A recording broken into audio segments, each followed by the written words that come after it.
بسم اللہ الرحمن الرحیم۔ السلام علیکم۔ بابر امان۔ غیر سیاسی غیر سرکاری گفتگو۔ خواتین و حضرات، جنگل کا بادشاہ کون ہے؟ ہاتھی، شیر، لگڑبگا، بھیڑیا، کون؟ ہاتھی کو اگر اپنی طاقت کا اندازہ ہو جائے تو وہ ہر چیز کچلتا ہوا اپنے پیروں تلے رونتا ہوا آگے بڑھ جائے اور شیر کو بھی کچل دے۔ دوسری جانب اگر دیکھا جائے تو شیر وہ جانور ہے کہ جو دیگر جنگلی جانوروں پہ اس کا ایک خوف ہے، اور وہ انسان بھی اس سے خوف زدہ ہوتے ہیں کیونکہ وہ شہری آبادیوں میں داخل ہو کے بھیڑ بکریاں اور ان کے جانوروں کو نقصان پہنچاتا ہے۔ شیر اکثر جنگل سے نکل آتا ہے، یہ آپ لوگوں نے سنا ہوگا، بھیڑ اٹھا کے لے گیا، بکری اٹھا کے لے گیا۔ لیکن ذرا غور کریں تو شکاری شیر کا بھی شکار کر لیتا ہے، ہاتھی کا بھی شکار کر لیتا ہے۔ آپ نے دیکھا ہوگا کہ شیر کو سرکس میں بھی پابند کر لیا جاتا ہے اور ہاتھی کو بھی عین اپنے سدھائے ہوئے طریقوں کے مطابق انسان استعمال میں لے آتے ہیں۔ تو پھر جنگل کا بادشاہ کون؟ ہمارا ملک بھی بالکل ایک جنگل کی طرح ہے۔ یہاں پہ بھی یہ دیکھنا پڑے گا کہ بادشاہ کون ہے۔ تمام تر حالات جو آپ کو میں نے اب تک بتائے، اس کے باوجود ہم شیر کو ہی جنگل کا بادشاہ کہتے ہیں۔ ایک بات تو طے ہے خواتین و حضرات کہ اپنا روب، اپنی طاقت، اپنا دبدبہ قائم رکھنے کے لیے اپنے سے کمزور کو چنا جاتا ہے، اور اپنے سے طاقتور سے ہمیشہ خاموشی اختیار کی جاتی ہے، خوف میں مبتلا رہا جاتا ہے۔ کیونکہ اگر آپ اپنے سے زیادہ طاقتور پہ غلبہ حاصل کرنے کی کوشش کریں گے تو وہ تہاڈی ہر شے کھڑکا کے رکھ دے گا۔ غور یہ کرنا پڑے گا کہ کیا طاقتور اور بادشاہ جو ہے وہ صرف طاقتور بادشاہ کہلائے گا یا غیرت بھی کوئی چیز ہے؟ کیا غیرت مند بادشاہ کہلانے کا حقدار ہے؟ یہ ایک ایسا عجیب و غریب سوال ہے کہ جس کا جواب مجھے آج تک نہیں مل سکا۔ اس کی وجہ یہ ہے کہ ہم کچھ جاننا ہی نہیں چاہتے، ہم غور و فکر کرنا ہی نہیں چاہتے، ہم ایک ایسی عجیب و غریب سمت کو بڑھ رہے ہیں کہ جو ہمیں تباہی کی طرف لے کے جا رہی ہے۔ ہم نے بڑے بڑے عالی شان پولیس اسٹیشنز بنائے، ہم نے state of the art police stations بنا کے اپنا امیج جو ہے وہ پبلک میں بحال کرنے کی کوشش کی، جبکہ اس کی قطعاً کوئی ضرورت نہیں تھی۔ پولیس کو اپنا کام عین قانون کے مطابق کرنا چاہیے، اور قانون سے ہٹ کے کسی غیر قانونی، کسی ناجائز حکم کی تعمیل نہیں کرنی چاہیے۔ کوئی منشیات فروش ہے، کوئی ڈاکو ہے، کوئی چور ہے، کوئی قاتل ہے، تو اس سے عین قانون اور ضابطے کے مطابق نمٹنا چاہیے، کیونکہ پولیس کا زور بھی صرف کمزور بلکہ کمزور ترین پہ چلتا ہے۔ طاقتور کے آگے پولیس بھی ایک لاغر، لومڑی یا بکری ہو سکتی ہے۔ میں اکثر سوچتا ہوں کہ پولیس سروس کی وجہ سے میں پاکستان کے محکموں کے بارے میں اتنا کچھ جانتا ہوں جو کوئی ایک عام آدمی نہیں جان سکتا۔ لیکن میں پاکستان کے مختلف محکموں کے خلاف یا ان کی کارستانیوں کے خلاف محض اس لیے نہیں بولتا کہ فشریز ڈپارٹمنٹ اور ہارٹی کلچر ڈپارٹمنٹ اور پی ایچ اے کے خلاف بولا تو کیا بولا، تو اس سے بہتر ہے کہ کسی کے خلاف بھی بات نہ کی جائے، جو جس ڈگر پہ چل رہا ہے اس کو اس ڈگر پہ چلنے دیا جائے۔ خواتین و حضرات، میں یہاں پہ ایک بات ایڈ کر دوں، اور وہ بات میں یہ ایڈ کرنا چاہتا ہوں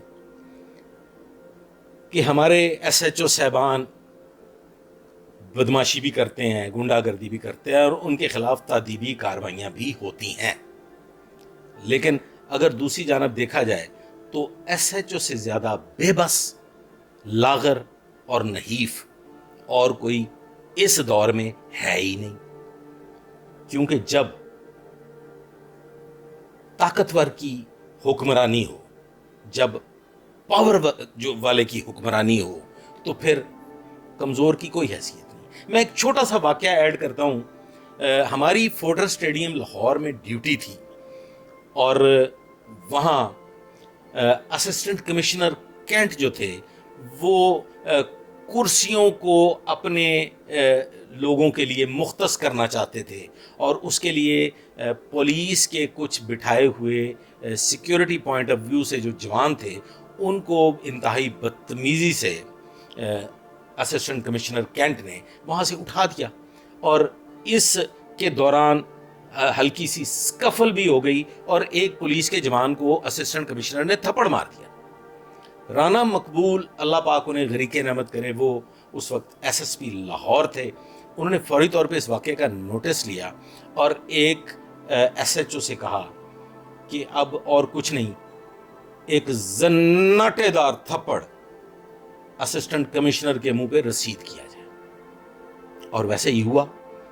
ان ایس ایچ او صاحب نے ان اسسٹنٹ کمشنر کینٹ جو تھے ان کے منہ پہ ایک زوردار تماچا مارا، اور فائنلی پھر ایک میٹنگ بیٹھی، ایک جرگہ بیٹھا، اور اس میں جفیاں ڈال کے وہ معاملہ رفع دفع ہو گیا اور برابری کے لیول پہ صلح ہو گئی۔ لیکن خواتین و حضرات، یہاں ایک سوال ہے کہ اسسٹنٹ کمشنر کے پاس پاور نہیں، اسسٹنٹ کمشنر کے پاس بندوق نہیں، اسسٹنٹ کمشنر پولیس کے سر پہ حکمرانی کرتے ہیں، اسسٹنٹ کمشنر کو پولیس کی مدد کی ضرورت ہوتی ہے، لہذا انہوں نے جو بھی کیا، انہوں نے ایک طاقتور کو تماچا مارا، اور اس طاقتور نے واپسی اس اسسٹنٹ کمشنر کے منہ پہ تماچا دے مارا۔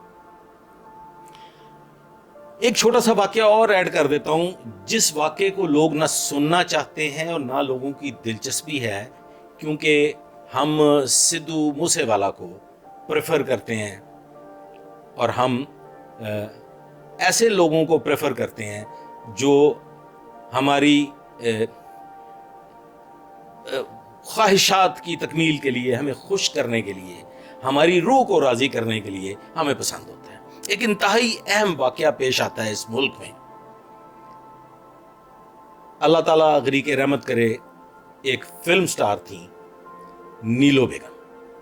اگر آپ نیلو بیگم کے نام سے واقف نہیں ہیں تو یقیناً آپ ان کے برخوردار شان کو جانتے ہوں گے۔ شہنشاہ ایران پاکستان کا وزٹ تھا، گورنر تھے ملک امیر محمد خان۔ ملک امیر محمد خان عوان برادری سے تعلق رکھتے ہیں اور بہت بڑا خاندان ہے۔ اس کے میں آگے چل کے بھی کچھ اس بارے میں ایڈ کروں گا، فی الحال یہ سٹوری سن لیجئے۔ وہ عوان برادری سے تعلق رکھتے ہیں۔ انہیں صدر پاکستان نے کہا کہ شہنشاہ ایران کا وزٹ ہے اور شہنشاہ ایران نیلو بیگم کا ڈانس دیکھنا پسند کریں گے۔ تو اس وقت کے گورنر ملک امیر محمد خان نے پیغام بھجوایا نیلو بیگم کو کہ آپ محفل میں ڈانس کریں گی۔ خواتین و حضرات، نیلو بیگم نے ایک آرٹسٹ اور ایک فلم ایکٹریس ہونے کے باوجود انکار کر دیا کہ میں نجی محفلوں میں ڈانس نہیں کرتی، میں ایک اداکارہ ہوں اور میں ایک فلم سٹار ہوں، میں فلم کی حد تک ہی محدود رہوں گی۔ یہ بات بہت ناگوار گزری امیر محمد خان صاحب کو، کیونکہ ان کے پہلے سے ہی صدر صاحب کے ساتھ کوئی زیادہ اچھے مراسم نہیں تھے، اور وہ یہ نہیں چاہتے تھے کہ اس وجہ سے میری سبکی ہو، شہنشاہ ایران ناراض ہو کے چلے جائیں اور میں ایک معمولی سا کام نیلو بیگم کا ایک سرکاری سطح پہ ڈانس بھی نہ ارینج کر سکوں۔ بہرکیف وقت قریب آ گیا، شہنشاہ ایران پاکستان تشریف لے آئے اور نیلو بیگم کے گھر دھاوا بول دیا گیا۔ سرکاری گاڑیاں ان کے گھر پہنچ گئیں، دروازہ توڑا گیا، اندر داخل ہوئے۔ حکم یہ تھا کہ نیلو بیگم ہر صورت نچے گی۔ خواتین و حضرات، نیلو بیگم نے جب وہ ساری نفری دیکھی تو وہ پہلے سے یہ فیصلہ کیے ہوئے تھی کہ میں اپنی زندگی ختم کر لوں گی۔ خواتین و حضرات، نیلو بیگم نے اس موقع پہ ایک زہر کی شیشی سے گولیاں اپنے حلق میں انڈیلیں اور پانی کا گلاس پیا، اور چند لمحوں میں وہ بے ہوشی کا عالم طاری ہو گیا ان پہ۔ جو نفری وہاں گئی ہوئی تھی ان کو لینے کے دینے پڑ گئے، وہ سرکاری گاڑیاں جو تھیں وہ پھر ایمبولینس میں تبدیل ہو گئیں، ان کو فوری طور پہ وہاں سے اٹھایا گیا اور پھر ان کو ہاسپٹل پہنچایا گیا۔ ہاسپٹل پہنچنے کے بعد ڈاکٹرز بڑے حیران ہوئے کہ یہ جو دوائی، یہ زہر جو نیلو بیگم نے کھایا ہے، اس کے بعد ان کا بچنا ناممکن تھا، لیکن جے کو رکھے سائیاں مار سکے نہ کوئی۔ خواتین و حضرات، نیلو بیگم نے زندہ رہنا تھا، ان کی اللہ تعالیٰ کی طرف سے ابھی زندگی طویل تھی، لہٰذا وہ بچ گئیں، لیکن اس معاشرے کو، اس قوم کو ایک پیغام دے گئیں کہ کوئی کتنا بھی طاقتور کیوں نہ ہو، وہ آپ کو آپ کی مرضی کے خلاف کسی کام کے لیے مجبور نہیں کر سکتا، آپ کی عصمت دری نہیں کر سکتا۔ کوئی ایسا کام جو قانون کے اور ضابطے کے اور اخلاق کے دائرے سے باہر ہو، وہ آپ کی منشا اور مرضی کے خلاف نہیں کیا جا سکتا۔ خواتین و حضرات، اگر آپ کو یاد ہو تو اسی پہ حبیب جالب نے ایک کلام لکھا تھا کہ تو کے نا واقف آداب شہنشاہی ہے، رقص زنجیر پہن کر بھی کیا جاتا ہے۔ اس پہ بعد میں ایک فلم بنی جس میں نیلو بیگم نے وہ بطور ہیروئن کردار ادا کیا۔ یہ واقعہ بتانے کا میرا ایک خاص مقصد تھا۔ غیرت مند ہونے کے لیے کسی خاندان سے، کسی اعلیٰ خاندان سے تعلق ہونا ضروری نہیں۔ غیرت مند کوئی انتہائی اوسط درجے کا انسان بھی ہو سکتا ہے، اور غیرت مند کوئی انتہائی جسے ہم اچھوت کہتے ہیں، جو ایک خاص طبقہ ہے، اس میں سے بھی کوئی غیرت مند ہو سکتا ہے، اور بے غیرتی کا لیول اس لیول پہ بھی جا سکتا ہے کہ اس وقت یہ انکار ملک امیر محمد خان عوان کو کرنا چاہیے تھا، جنہوں نے اپنی کرسی کی خاطر انکار کی بجائے اقرار کو ترجیح دی، اور بالآخر نیلو بیگم کا یہ واقعہ پیش آیا۔ خواتین و حضرات، ایک واقعہ ہوتا ہے پولیس کے ساتھ، واقعہ آپ لوگوں تک پہنچ چکا ہے، اس میں کیا ہوا کیا نہیں ہوا، اس کے حقائق کیا تھے، اس کی بنیاد کیا تھی، اس پہ کیا ہونا چاہیے تھا کیا نہیں ہونا چاہیے تھا۔ میں فقط اتنی سی گفتگو کے ساتھ اپنا یہ ویلاگ خاموشی کو مد نظر رکھتے ہوئے، خاموشی میں عافیت تلاش کرتے ہوئے اپنے اس ویلاگ کو یہاں تمام کروں گا کہ کمزور پہ طاقت کا استعمال چھوڑ دیں۔ کمزور تو پہلے ہی مرا ہوتا ہے، کمزور تو پہلے سے ہی اپنی زندگی سے بیزار ہوتا ہے۔ لہذا میں میسج دے رہا ہوں پولیس آفیسرز کو، ایس ایچ او صاحبان کو، کہ قانون کے مطابق ملازمت کریں، اپنے بچوں کا خیال کریں، اور کوئی ایسا کام نہ کریں کہ جس سے جگ ہنسائی ہو۔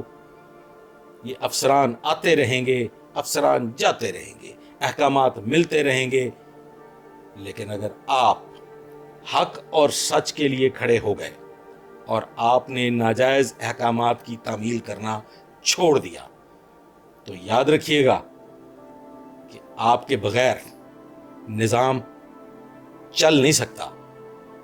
لہذا اس نظام کو چلانے کے لیے، طاقتور کو طاقتور ترین بنانے کے لیے، اور اقتدار کو مزید جلا بخشنے کے لیے باہر طور پولیس ہی کلیدی کردار ادا کرتی ہے۔ تو اپنے آپ کو کمزور پہ استعمال نہ کریں، اور میرا یہ ارباب اختیار سے یہ گزارش ہے، یہ میری التجا ہے کہ تھانوں کی تزئین و آرائش کی بجائے پولیس کے مورال پہ توجہ دی جائے، اور پولیس میں غیرت اور حق پرستی کا جذبہ پیدا کیا جائے، تاکہ بہاول نگر جیسے واقعات دوبارہ رونما نہ ہوں۔ آج تک کے لیے بس اتنا ہی، آئندہ کے لیے میرے ساتھ رہیے گا۔ دعا میں یاد رکھیے گا. اللہ حافظ.